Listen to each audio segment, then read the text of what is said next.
एक बार फिर से हमने ये सिद्ध कर दिया है कि महिलाएं पुरुषों के बराबर नहीं बल्कि उनसे ज्यादा आगे हैं, ज्यादा ऊपर है। श्रीमती मुर्मू जी को, द्रौपदी मुर्मू जी को मेरी तरफ से राष्ट्रपति बनने पर हार्दिक बधाई एवं शुभकामनाएं। बात करते हैं उनके व्यक्तित्व की, उनके बारे में, उनके जीवन की, उनके संघर्ष की, कि वो इस मुकाम तक कैसे पहुंचे, उन्होंने क्या क्या संघर्ष है। तो उनकी शुरुआत होती है, उनका जन्म 20 जून को हुआ था। 20 जून 1958 को उनका जन्म हुआ। ओडिशा के एक मयूरभंज जिले के एक छोटे से गांव में, आदिवासी गांव में उनका जन्म हुआ। वहां से उन्होंने अपनी प्राइमरी शिक्षा, फिर माध्यमिक शिक्षा और उसके बाद कॉलेज किया।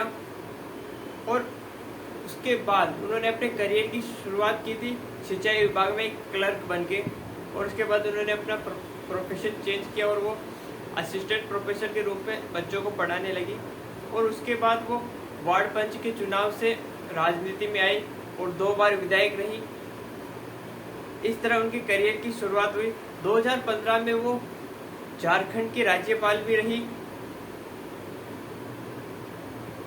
और मुख्यमंत्री। जब वो, ये बात है 2002 से 2004 की, वो उड़ीसा सरकार में राज्य मंत्री भी रही और 2015 में, जैसा कि मैंने बताया, झारखंड की राज्यपाल भी बनी। द्रौपदी मुर्मू जो अभी राष्ट्रपति बनी है, वो 25 तारीख को अपने राष्ट्रपति पद की शपथ लेगी।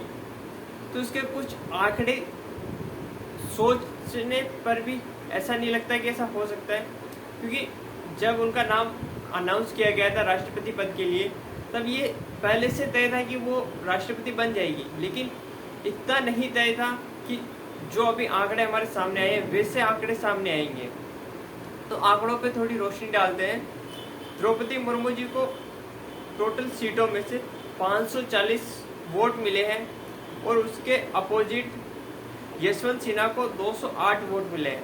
इनको अगर हम आगे काउंट करें तो 72%, लगभग 72% होता है और यशवंत सिन्हा को मिले 28%।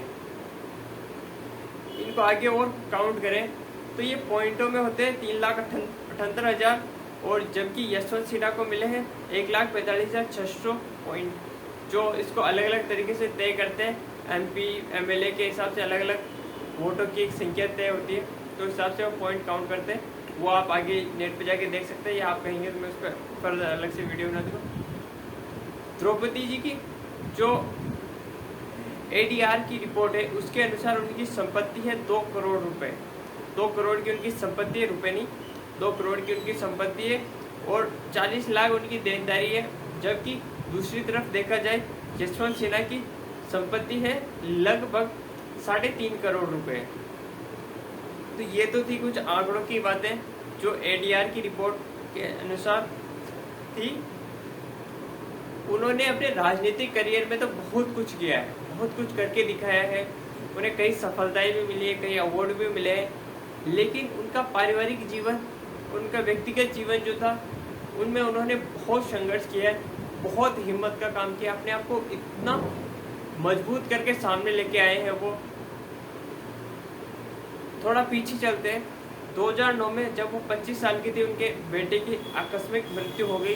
तब वो खुद डिप्रेशन में भी चली गई थी और उन्होंने डिप्रेशन से बाहर आने के लिए आध्यात्म का रास्ता चुना था और आध्यात्म और योग की मदद से वो डिप्रेशन से बाहर आ ही रही थी कि 2013 में सड़क दुर्घटना में उनके दूसरे बेटे की भी मृत्यु हो गई।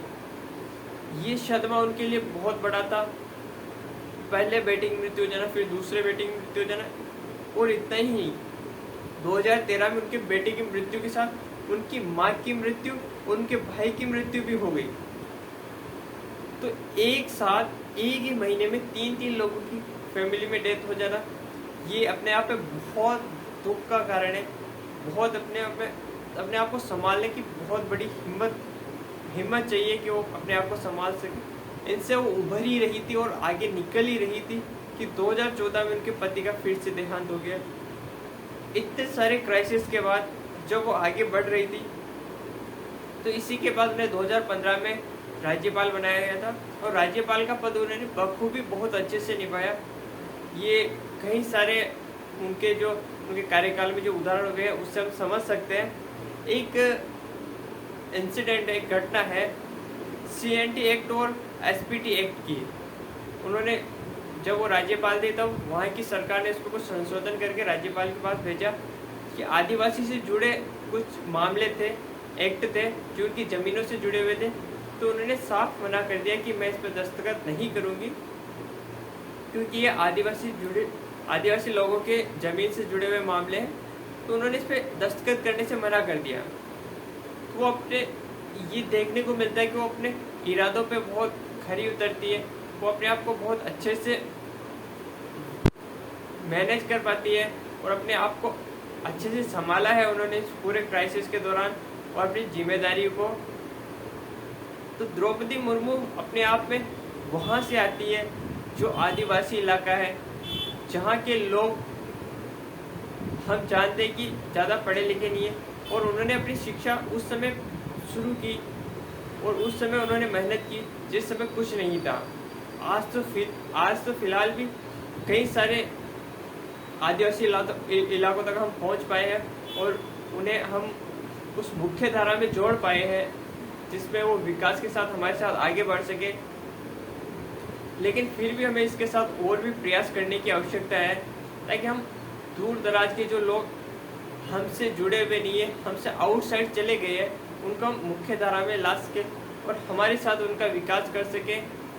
अगर आपके आसपास भी कोई ऐसे लोग हों या आप किसी ऐसे इलाके को जानते हो तो कुछ अपनी तरफ से कंट्रीब्यूट करिए, कुछ अपनी तरफ से जितना हो सके उतना मदद करिए। धन्यवाद।